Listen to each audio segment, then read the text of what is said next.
Afreeka? Yes. Oko. Okolio. Okolio. Oh. Where's the name coming from? Nigeria. Oh, Nigeria. Wow. So I'm sensing a lot of different backgrounds coming together to form this beautiful lady authority. Oh wow, yes. Well, that one there is by marriage. Is it marriage? Yeah. Oh, okay. Yeah, marriage. So you're married? I'm married. Yeah. Awesome. So where's the man? He's in Nigeria. Oh. How long have you been married? 4 years in May. Wow. So how come he's in Nigeria and you're here? He's a politician and he's also part-time in studying at the university. So he's really excited about business.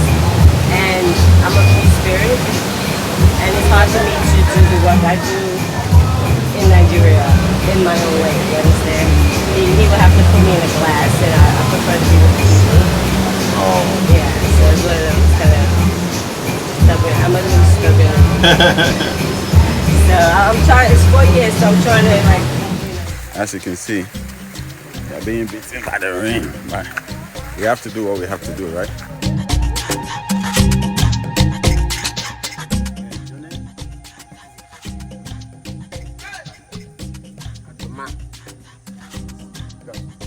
Thank you. My brother, my brother.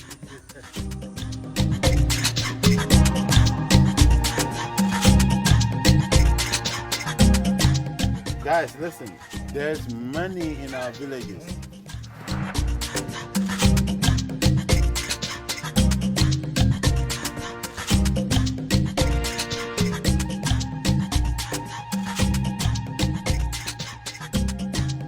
Here with my elders, I'm going to introduce myself. This is my village lifestyle.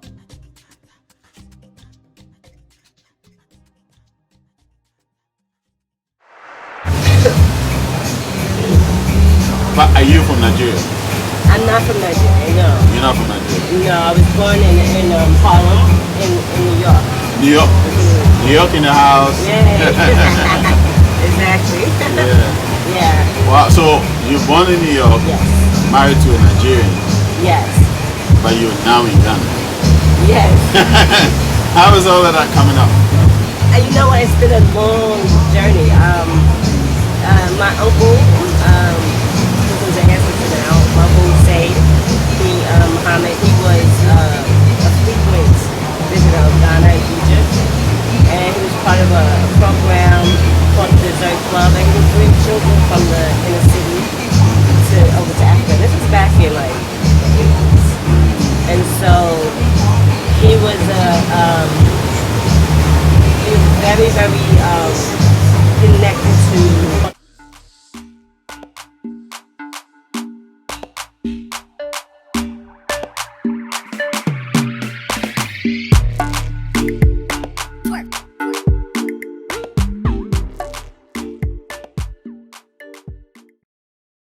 The African culture, and he raised us, and he like instilled it in us. My auntie, she married a Yoruba priestess. She became a Yoruba priest, and she became a priestess. Her daughter and my other aunts, I have like a whole bunch of aunties. So I was raised up in that Yoruba African culture. Coming from New York, so there's a lot of cultures going on. So I was exposed to a lot, but that was my main. Jamaican culture too is a big part of my family bought a house in Jamaica when I was little, and so we was really engrossed in that culture as well, which is very much Ghana culture, a spin-off of Ghana. And so at 11, I remember being up late at night, as I would as a kid, be like up 3 o'clock in the morning, drawing and writing poetry. I remember watching these commercials regarding the children in Africa that was dying. They would have all these insane pictures of these babies that was dying. And I was 11 years old, and I always said, I'm coming to to Africa, because I need to understand. At 11 years old? At 11, yeah. Yeah. I'm like, you love it. You should think about Disney and all of that. You think about dying children in Africa. It was so compelling. The photos that they was showing repeatedly, it was like the children, you see their ribs and their bellies was really huge, and they was dying. I was wondering why wasn't nobody helping the children? I just couldn't understand it as a kid. And so, and I was a funny eater, right? So my mom would make me sit and eat. But what she would say, children in Africa are starving. As a little kid, I would just eat. And that was the only thing that would make me eat. It was the weirdest thing. So I felt really connected to the children here. So when I met my husband 4 years ago, and he's into politics and different things that's going on in Nigeria, and we had these conversations, it was like, it was a no-brainer for us to engage and get married and do the things that we're doing, because to me, marriage is a business, and so and it's purposeful. It should be purposeful. You should have, joint purposes. And our purpose is to do the best we can with our skills and our education and everything else, experience, to build Africa up the way it should be, in a very respectful way, because it's been very disrespected, so that's a long answer. No, I'm enjoying it. Like, I'm still going back to 11 years old. So 11 years old, you wanted to come to Africa, and coming from the background that you're coming from, mixed with a lot of different cultures, a lot of different things. What age did you finally get to Africa? I will be 52 in June. Okay. So I got 50. That was my 50th birthday present. So you got to Africa at 50. Yeah. So 11 years old, that is 9. 9 years later, you finally get to the place that you wanted to be at 11 years old. Yeah. During that process, what was going on in your mind? Like, was it like, I want to go, or you were working towards it? What happened during that process? Well, my uncle was like drilling in us. I need to go buy land in Africa, like from the 80s, right? He was always telling us this, right? And nobody was paying him too much attention. They was think like he was like always just talking about stuff, and he was trying to teach us all this amazing stuff about Egypt, and nobody was really listening. But I kind of had a little ear open, right? And so when I got to college in my 20s, I was around a lot of Nigerians, a lot of Ethiopians, a lot of Africans that was coming abroad to go to school. So I went to HBCU, a historically black college and university, which is, that means that in America, we had to create our own education, right? So I was privileged to have these encounters with the Africans that came to school there, and they was telling me, you could come to Africa and you spend $10,000 and you'll get dual citizenship. So I was very intrigued at that, and I was like, I had so much going on. I was in college, I had my daughters, I had a lot of programs going on in the community, so it was just too much going on. So it was like, I was very busy for a long time. So, but it was all preparing me, all my education.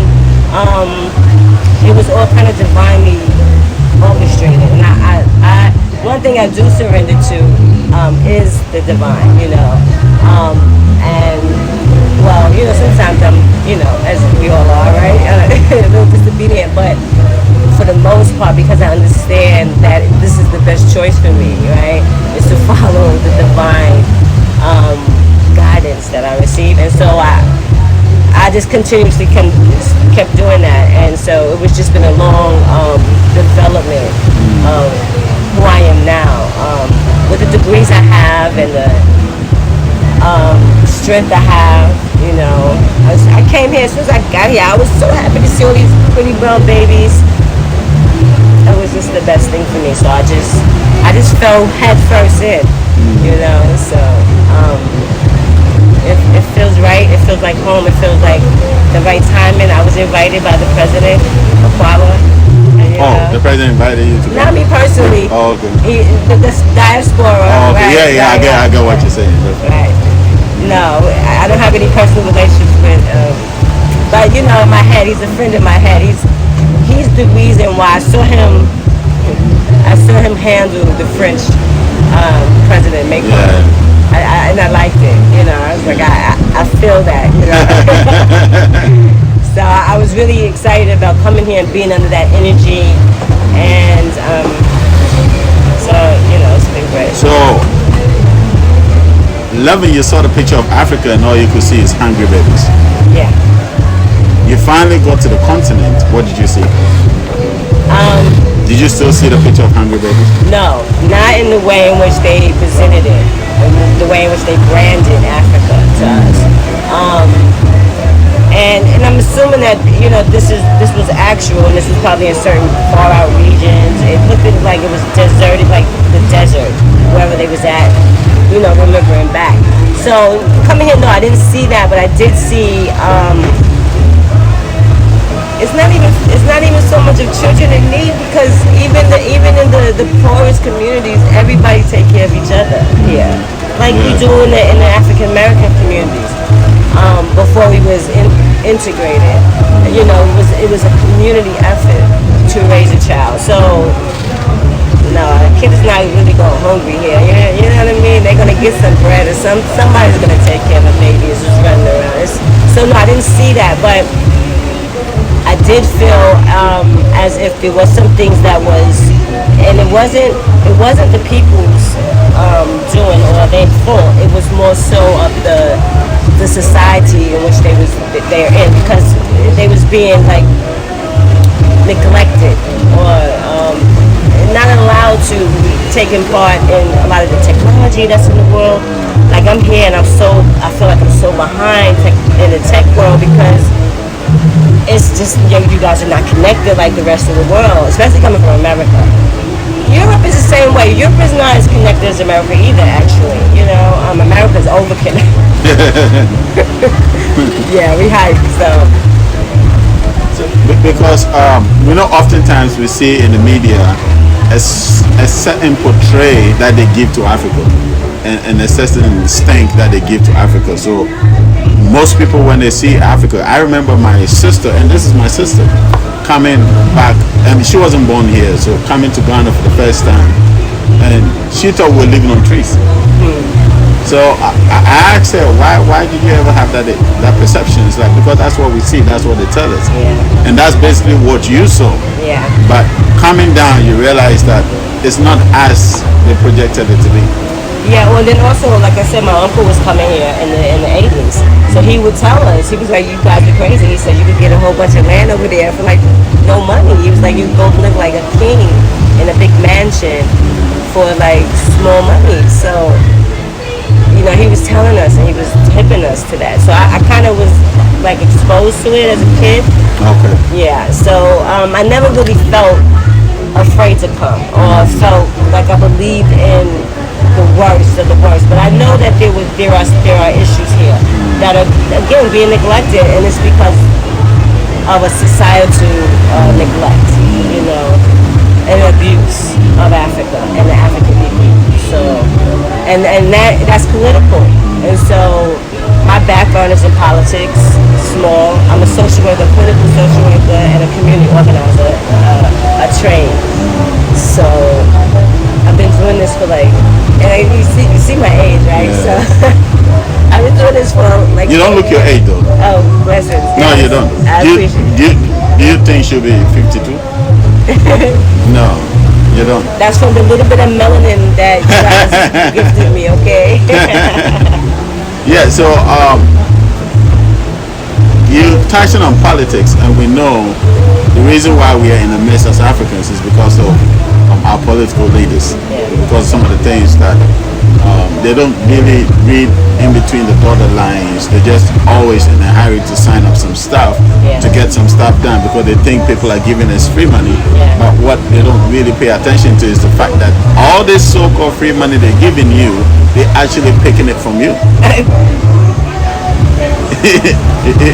So I mean, that's not why I actually called you, but if you can just speak on it, because since you studied this. Yeah, you know, you said it. It's just like it's ludicrous. It makes no sense to for us to be in that position, because Africa is like the biggest country in all of the continents. It's one of the greatest countries. It's the motherland of all motherlands. This is where everybody really lives. Everybody deserves to come. I mean, everybody needs to come here and show respect to the motherland and give back instead of taking so much. And she just gives and gives and gives, and just, very unselfishly. And it's just, I think now, and I think it's enough ancestors joining together, and they've healed enough to really deal with the pushback of everything. Everything is all coming together in a very spiritual way. And so it has to happen spiritually first, I feel, before we could get to the other stuff, because it's all spiritual anyway. You're dragging me into what I want to say for later, because I came here for the spiritual side of things. It's all connected. But I'm trying to, hold off that for now and just talk about social stuff. But you're dragging me in there. And one thing you're doing that I like most is how you're presenting Africa, the mother, the she, the force, the power. You're not looking at it like, oh, it's a country that is just lying there. You're looking at Africa as a being, and she keeps giving. And what is giving you that concept? Just my spirituality. It's all connected to my spirituality and the way in which I pray. I believe everything is natural, and it's just the truth. You know what I mean? Everybody knows. They did science. They did all kinds. Everybody knows that this is the place of all origin. This is where the first, person they found physical bones of was here. So we know that, right? So we know that on a scientific level, and on a spiritual level, something runs in us. And if you sit down and be still enough and listen, they will speak to you. The ancestors will speak to you, and they will explain everything that you need to know about what's going on, and you will have wisdom.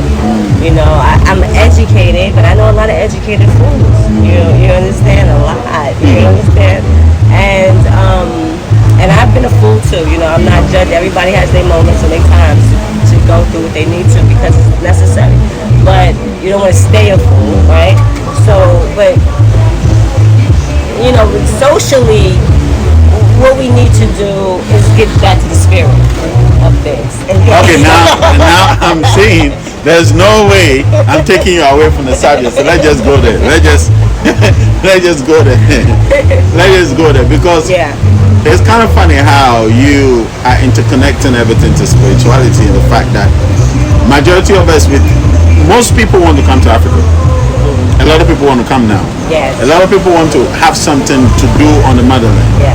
But not a lot of people are doing it on the basis of spirituality. Yeah. A lot of people are just feeling the move, the vibe that everybody is going, so let's just go. But it's trending now. But nobody is really saying that, listen, this is not just, but you make it sound like, okay, the only way to get it better is to actually address the spiritual side of things. Yes. And this was your comment that actually led me to contact you. It was your comment on Dr. Cosmos' page. That I was like, no, I got to speak to her, because everybody else was speaking at it on face value, but you were going behind the scene and say that, listen, the only way we can correct this is to get our spirituality back. Yeah. But most people are not looking at it. Yeah. Why are you here on this spiritual part? Why are you now this amazing spiritual person that only talks and connect everything back to the spirit? Because it's the truth. It's the truth of everything. And to me, and so I like to live in a truthful space, and keep life simple. Life is really not that complicated. We complicate it with our egos and with our desires of grandiose, instead of looking at really spiritually, why are we here? What is our purpose? And I've had this conversation with myself at 11, right? We go back to 11 again. Yes. And so I've been having this conversation for a very long time. I started reading when I was 3 years old. So at nighttime, probably around when I was about 4 or 5, 6 years old, when everyone's sleeping at my auntie's house, I would spend the night some nights, and I would go, and she had a long book bookcase of black magic, all this juju, wow. all this type of stuff. And I was very young, and I would be reading late at night different texts. So that was my beginning of my spiritual exploration. I just always was very intrigued by the other world, or the supernatural world, right? So we have to first seek healing spiritually. And I know you like the fact that I said, and this that I'm not, because I was influenced by Ifa, but I was influenced by Hebrew and some other things as well. Yeah, I've been there too. Yeah, right? Yeah. And it's a great journey. It's a fun journey. You get to try different things on. You get to see what really works for you. And what you find out is that, and what I found out rather, is that you kind of create your own religion, because religion is the definition. By definition, is something that you do on a regular basis. Whatever you do every day is your religion.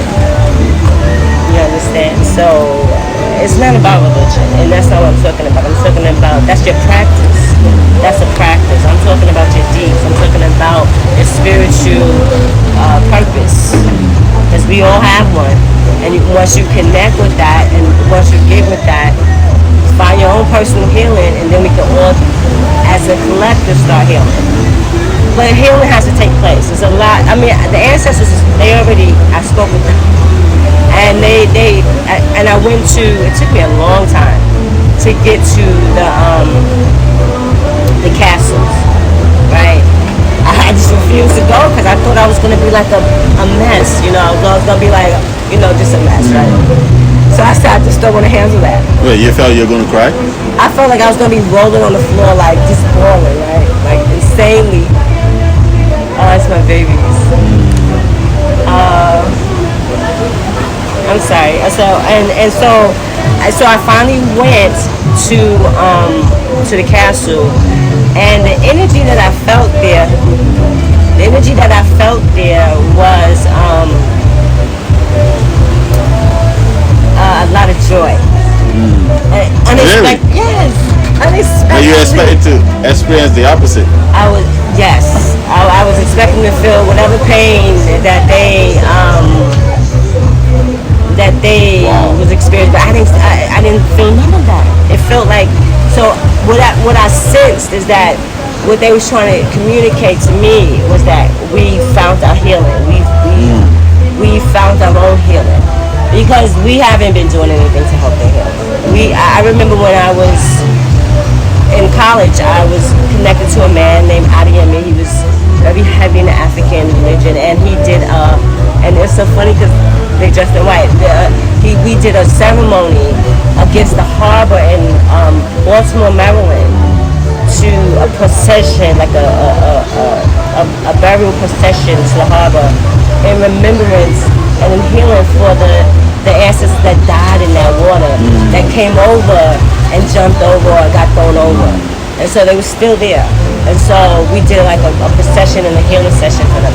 And it was beautiful. And so those are kind of things, I think they was helpful. But I think the ancestors, they strong, and they really orchestrated a lot of what's going on. And we don't really have to do that but fall in line and get our position, Like Beyonce said, Beyonce?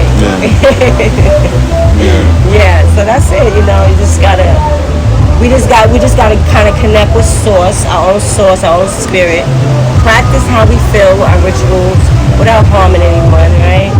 And how we want to do it, because that's a personal thing. How you practice your spirituality, your religion, it shouldn't be enforced, and no one way is right. So like I said, I incorporate a lot of different influences in my practice, in my spiritual practice. But basically, I keep it real simple. I just, sip up mommy water and let it all flow. Wait. Sit by who? Mommy water. This, you've opened up so many questions that, listen. You're going to do part 2, right? We definitely need to talk more, because You sit by who again? Mommy Water. That's my girl. I'm a moon child. Wait, you're a moon child too? Yeah, I was born the first day of summer. I think the first day of the sign Cancer. So, you know. So that's a Monday born? I'm a Sunday born. Sunday born. Yeah. So, what do you know about Mami Water? Why I'm asking that? Because I was on a Hebrew. It's not necessarily Hebrew. It's a Bantu channel. And one of the guys came at me saying, "Oh, these West Africans, they are evil. These West Africans, they are that, they are that. They call them Mami Water and all of that and all of that. That's demonic. That's the devil's work and all of that." And I'm like, what are you even saying? Yeah, that's kind of like, so it's kind of strange to hear somebody who didn't grow up from this side of the world to freely embrace, and you say that's your girl, to fully embrace the ideology behind Mami Water and not be frightened or not be afraid and not be terrified by the terminology, but actually be okay, very okay. How did you even come into that knowledge? No, I get where you come from, your grandma and all of that. But actually coming to Ghana and sit by the show and having that understanding that. You know what? How I even heard Mommy Water. When I first heard it was in France when I was in class. Really? Yeah. In France? Yeah. Well, my school was it was an American school, so we spoke English. So everyone was there, but we was from all over the world. And there was a girl from Gambia, this beautiful, dark, gorgeous. Gambia. Hey. Gambia. Hey, So I have a community, and there are a lot of Gambians in the community. So that's why I'm saying Gambia. No, I hear Gambia is a sweet place. I can't wait to get there. But she was just this amazing human, and so she would always speak of. And I knew of Oshun and Yamea as Yamea is Mami Water according to the Yoruba faith, right, from Nigeria. So I always connected with that, right? But she would always say Mami Water, and she was from Gambia. So, and that's when I first heard the terminology. So when I got here, it was just I just kept saying it, and then it just rolled off my tongue. And then I heard the song, you know, the Mami Water, Holy Water. It's a song. Oh really? Yeah. I don't even know the song. And it's a nice video. Oh, I love the music here. Oh. But wait, Gambians say Mami Water? I guess so, because she said she was saying it. And because so, Mami is like the Chi word for mother. Yeah. So if they are Gambians are saying Mami Water. And the water. Huh? Water to the Chi word. Mami Water. Mother of waters. No, but water, no, is it Chi? Water is Chi. Water is Chi? No. Water is English, alright? English, yeah. They say mother of waters. Yeah, so I'm surprised that the Gambians will use the terminology Mami. Yeah. If they do, I'm excited. Well, you gotta know she was worldly, so she was, you know, so she probably picked it up too. Picked up somewhere. And it connected to her too. And she was definitely a force. When you got here,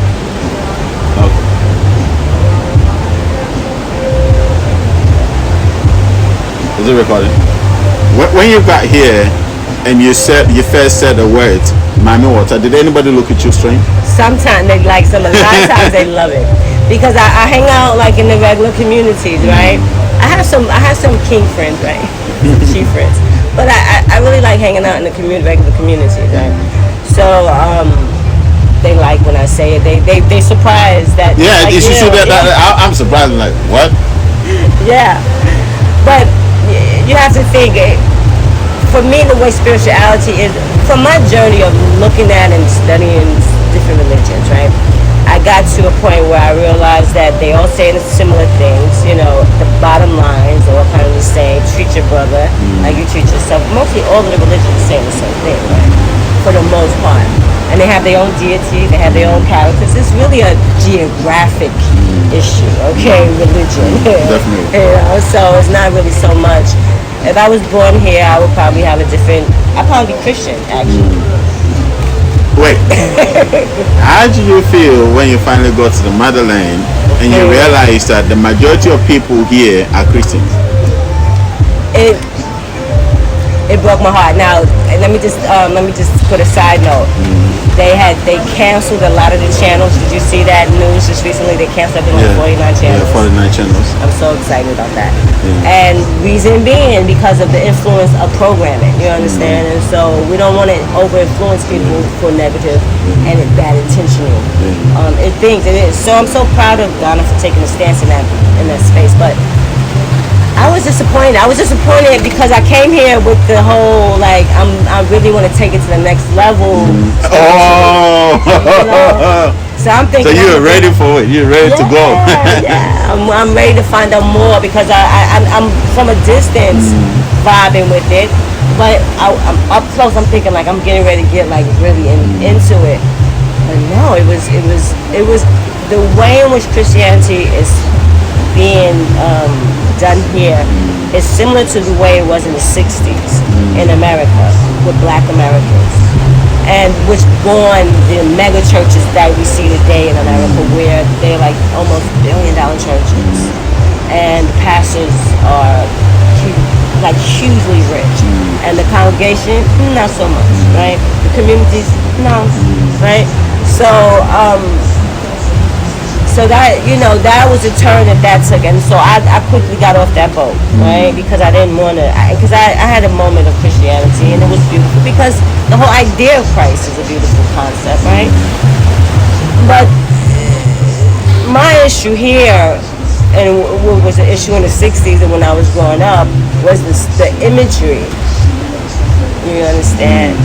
What you're saying to you as a dark-skinned or brown person that you're not holy or godly or you're not divine because you don't have the same, you don't look like God. Okay, God is white with blue eyes and straight hair, and you have, so you separate. So that was like, to me, that was social control, which a lot of religions was put in place for, right? Social control, population control, so that's the part I don't like. I don't like the white Jesus. I just don't like it. I think it's very dysfunctional, and it doesn't really support what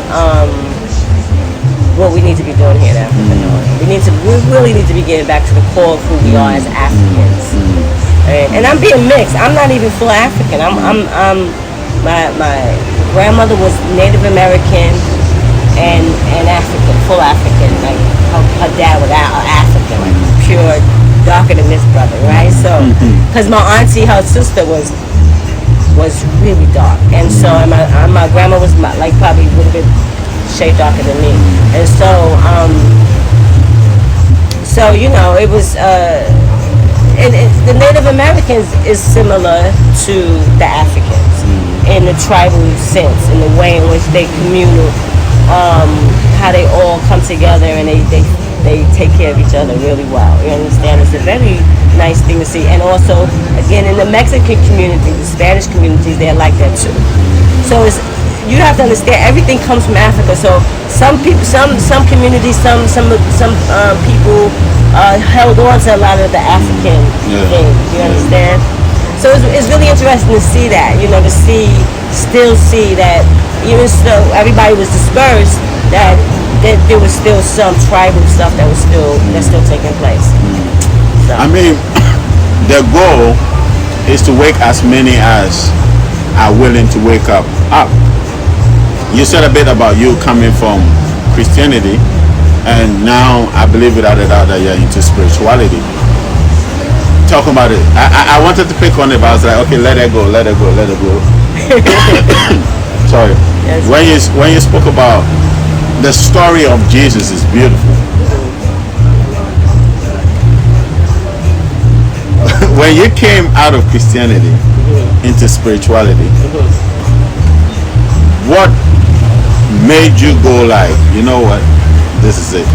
The contradictions. It was just so many contradictions, because I'm a thinker, I'm a scholar. I use my brain, and so it has to make sense to me. It has to feel right. Sometimes it don't make sense, and I have to just go with the gut. But for the most part, if you're trying to give me doctrine, it should make sense. It's something that you're trying to tell me to follow. and you try to tell me to come outside of myself to follow what you're saying, it has to make sense to myself, right? And so it just started not making sense to me. It just started seeming like a hustle, you know. And I didn't want to be hustled. I really just wanted to come greet God, and then I realized I don't need a building to do that. You know, my thing, open air churches. You know, we need to hit nature and be close to nature. And this is the traveling of the, from what I see, the traveling of the religion.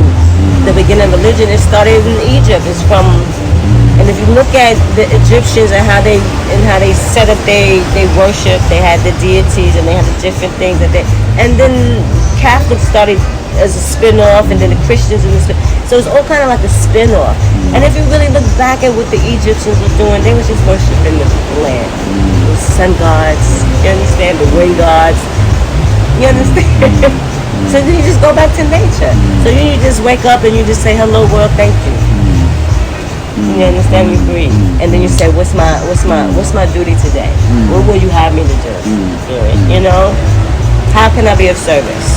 Right? And so you just get comfortable in that space, and then you don't worry about how you're gonna eat. You don't worry about where you're gonna stay. You don't worry about none of those things. You can hustle, have fun, and make money. How do you say you don't worry? Think about it. Like, no, I understand it, but I'm just being on a neutral ground and ask you the question. I have got bills to pay. Yeah. I got kids to take care of. Yes. I don't even have a job. I don't even know how money is going to come in. Yes. And you tell me not to worry. I mean, this sounds like a story. What are you really telling me? How do I not worry? Well, the thing is with worrying, it only multiplies whatever you worry about. So whatever you put your attention on is going to grow. It's just that's basic law, the spiritual, natural law. It's whatever you focus on is going to grow. Whatever you put your attention on is going to grow. Yes. I'm just quoting you, saying it again for them to get it. Like whatever you feed, whatever you put your focus to is going to grow. So it means you're literally saying, this is not me, you're saying if you put your attention behind, your energy behind worrying, then worrying is going to grow. Yes. Okay. Yes. Teach me. Yes. And so it's never really useful. It's not a useful thing. So what you do, you find another tool. You find something to replace worry. And what is that? Faith, right? So you have to figure out how to build your faith, because you don't want to rely on worry, because it's not going to lead you anywhere. So you start building faith. It's faith of a mustard seed. You start there, small, really small, and just say, I believe, and just keep building on that. And then from there, I really feel you can really change. We are so magical. You Africans are extra magical. I'm gonna just let you know. What makes you say that? Oh my goodness, it's just everybody knows it, and this is the problem. You guys don't. We don't know, because when you say everybody know it, I'm like, what is she talking about? Most of us don't even know we're magical. Y'all so laid back and so cool. And so there's a thing in America, in the Constitution, that hold the Africans that came over 3/5 of a human, and so it means that 3/5 of a human. Yeah. Right. That's dark. Right, and that's always been a dark issue for all of us. But then I thought about it when I got here, and I said, you know what? It's funny. I said when I look at the African man, I don't really think he's 100% human either. I said that 3/5 may be right. I said because everything else is that other part is magical. Oh, that other part I got a spin. I got a spin. I got a spin. You put into it. So that's what they was trying to say. Because we are not fully human. They couldn't understand y'all. We are not fully physical. Y'all was a matter. Y'all just had the spiritual energy that they could not wrap their brain around. So what they could not understand, they condemned. What they couldn't match. So they had to press it down. And we could go all the way down into the genital. And I don't want to go there, but there's a whole study on it goes all the way down to the reproduction organs of the male, of the African man. And that's where the beef really starts, okay? But we're not going to it's either you say something on it or we do a part 2. Oh gosh, I have to get the lady's name because I want to quote her properly. She's a scholar, and She did some insane work. A psychologist did a really great work in America discussing and just trying to figure out why these people hate us so much, right? what's the problem, right?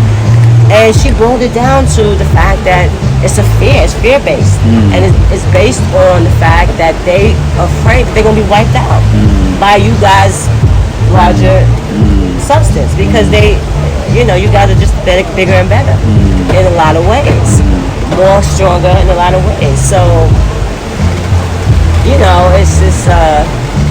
it's just the truth, and they are very aware of it, and it's much more easier to mind game you guys and suppress you guys, and because Africans are so sweet and nice and open and communal, we're not expecting this kind of interaction.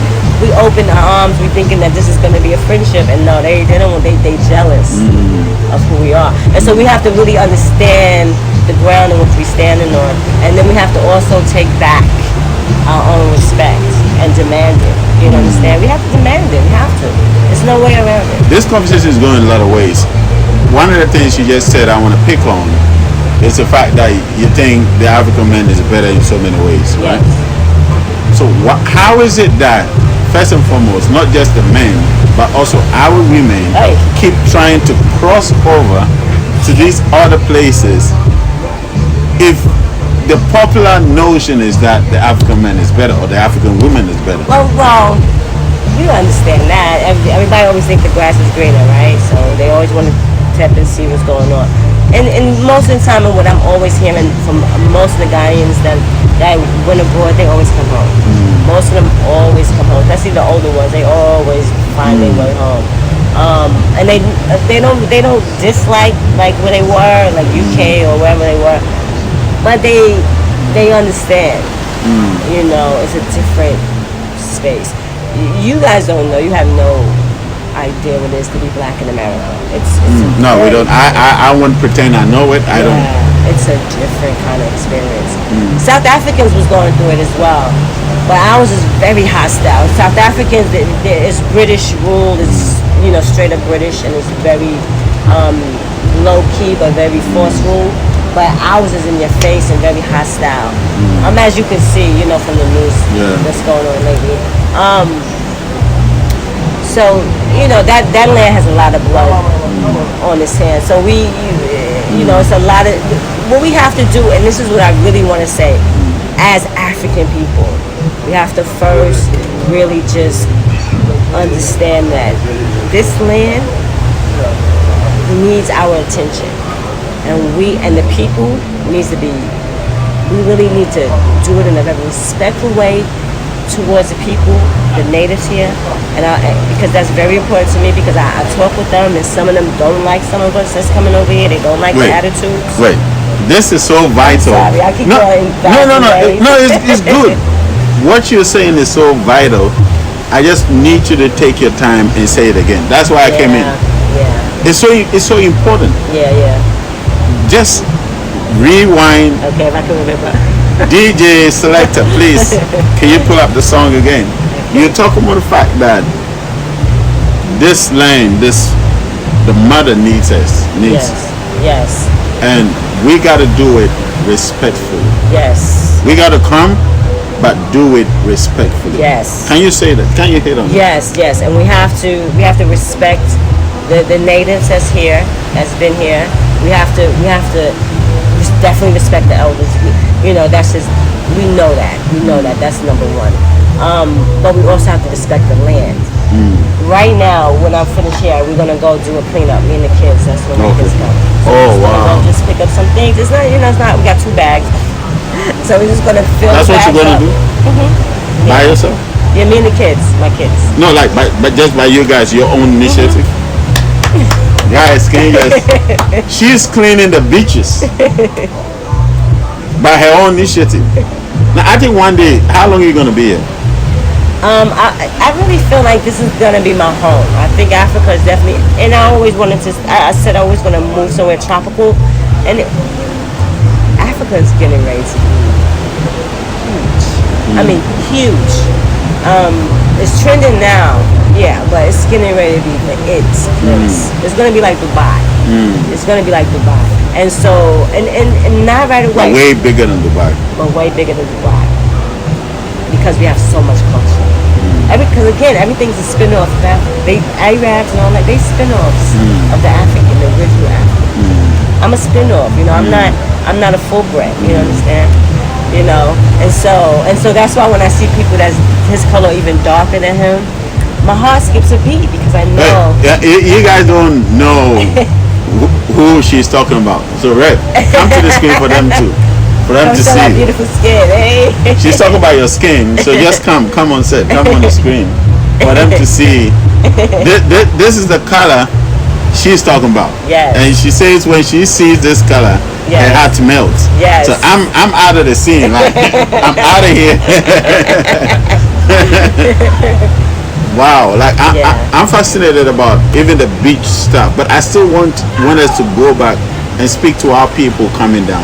Yes. That they got to understand. Yes. That the land is not just there. Yes. Their presence, their divinity, their powers, their energies behind the land. And we have specific jobs and purposes that we need to be clear about.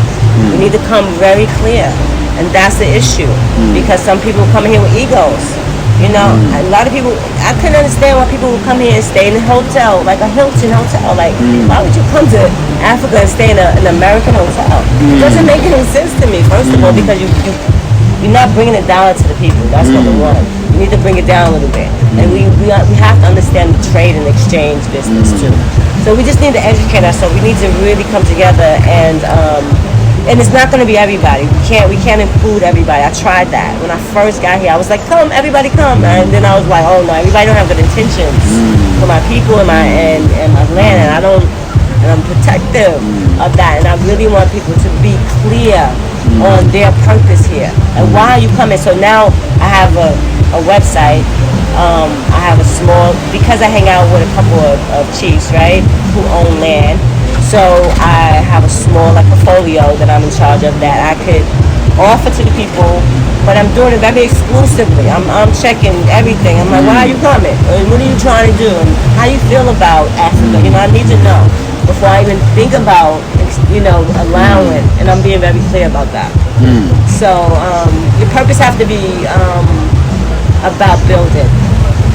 My main thing and what I know, being 52, having 6 grandkids, is not about me. I'm gonna go off and just retire and do my thing eventually. 52, 6 grandkids. Okay, continue. I just wanted to say that because she doesn't look it, so I just wanted to bring that in. Continue. And I only have 2 girls, and I just have all these wonderful extra babies. This is so sweet. But yeah, it's not really about our generation. You know what I mean? Not my generation. You know, we just lounging. It's really time for the children. We really need to really give them, our time and our attention, because they're gonna be the ones taking care of the world in the next, 20 years, 30 years. So schools, I'm working on building tech schools here. I'm just trying to use all my skills to find the holes and just trying to do some band-aid work now, and then come back and really build some strong programs. The women, as we was talking about, young women. Okay, do I have to even talk to you? It's just amazing. And so the most hardworking, everybody knows that too. That's another thing that everybody knows. It's just insane. The work ethic, and for people to say that African people or black people are lazy. There's a word that goes around, like they say we're lazy with this and with that. No, I just spoke with a young boy from India who's here. His father was here for many years, building his wealth off of Ghana's soil. And, however, so he's here now, a young man, trying to do the same thing, following his father's footsteps.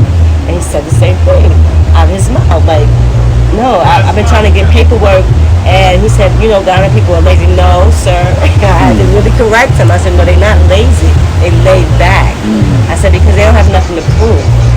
You guys have something to prove. I said, this whole global fight, this whole thing that you guys, it's you little guys that's fighting. It's not the Africans. The Africans is just chilling because they know they sitting on the best land in the whole place. They know that they got the biggest, so they don't have anything to prove. They have men with smaller usually have complexes. So they have a lot to prove. They have a lot of conversation. The way your wedding is amazing. I'm trying to be safe here. I don't want to offend anybody. So that's what I'm saying. So I'm telling him this, right? And he didn't speak to me for like 5 days. Right? He's my roommate. He lives in the next villa, but. And I think because he had to sit on that for a minute, like, oh snap, we are really trying to prove something. Yeah, South Africans have nothing to prove. They land has the gold, they have they have it all. So what are they proving? You guys need the big houses to make yourself seem bigger. Y'all need the big cars to make yourself seem bigger because y'all have something to compensate for. Nah, Africans have none of that. They're the original man. You see, and so that's the confusion because it's a lot of that with the British and their ways, like the bras, okay, and just the whole idea of just tight and the African women being free. You understand? And so who's right? So people say, well, we support. No, I like the African way better. It's more fitting for me as an African descendant. It just feels right to my spirit. I mean, when I had you talk about a building and community, where is this area that you're doing this in? Well, in Kumasi. It's a town called Yabi.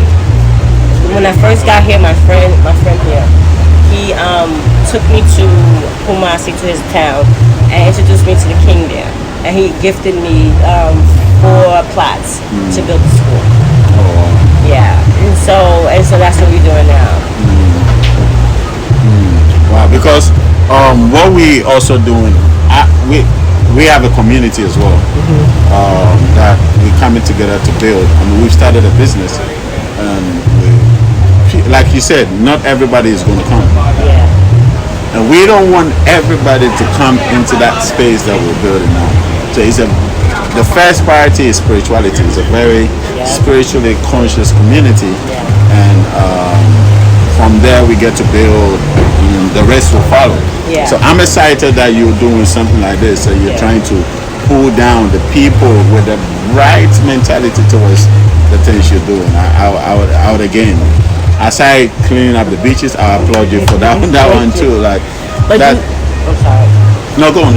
No, what I was going to say was that the school specifically is going to be African centric.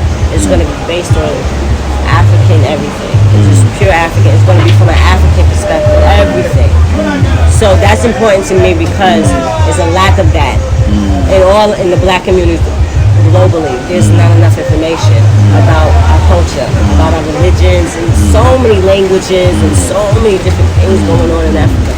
So I think we need to explore Africa a little bit more. Because even I talk to my children here and they don't know nothing about the other places, Senegal, and they don't know nothing. Yeah. They want to go to America though. Yeah. They want to go to Canada. Exactly. Right? Exactly. So no. Let's just take a trip right here. We got a beautiful continent.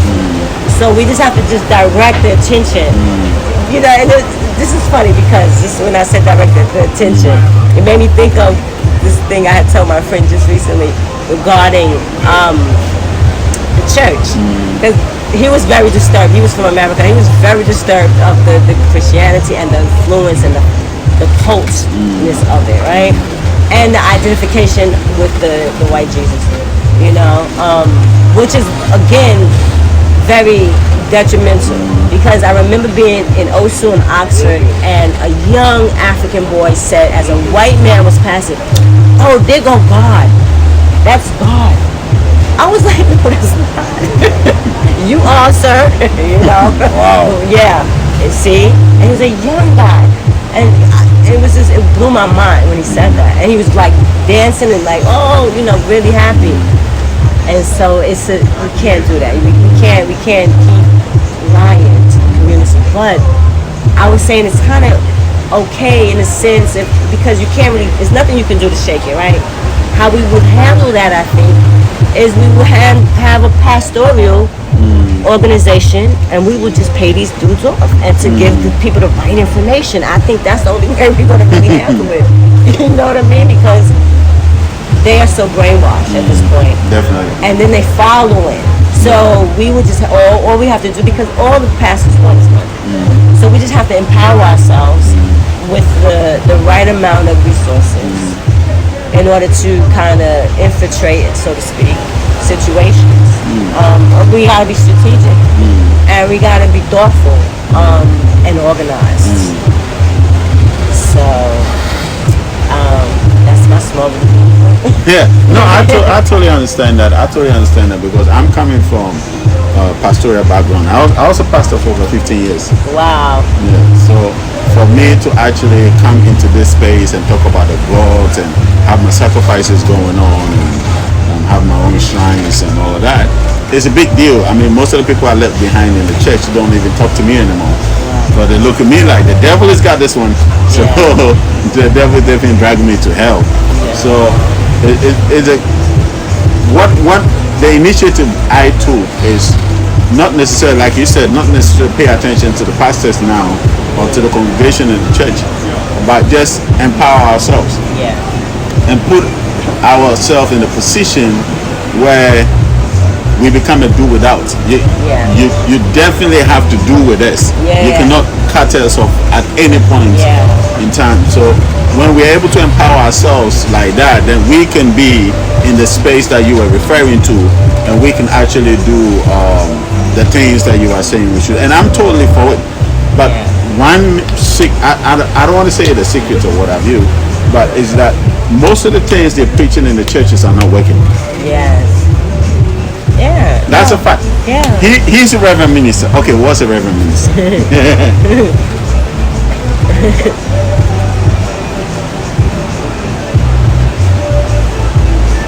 You understand?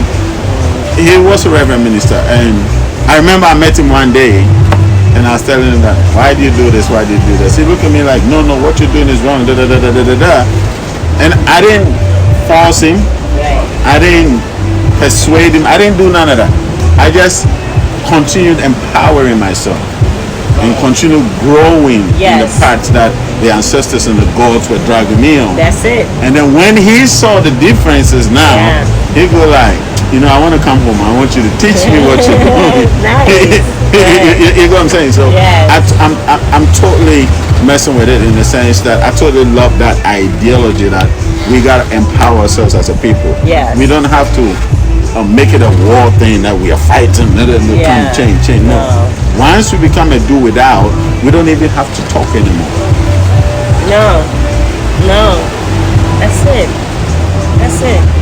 Wow, I'm true. We got to do this part too. We got to do it. I would love that. That would be great. This is the first time I've gone into a conversation. I didn't do introduction. I didn't mention your name.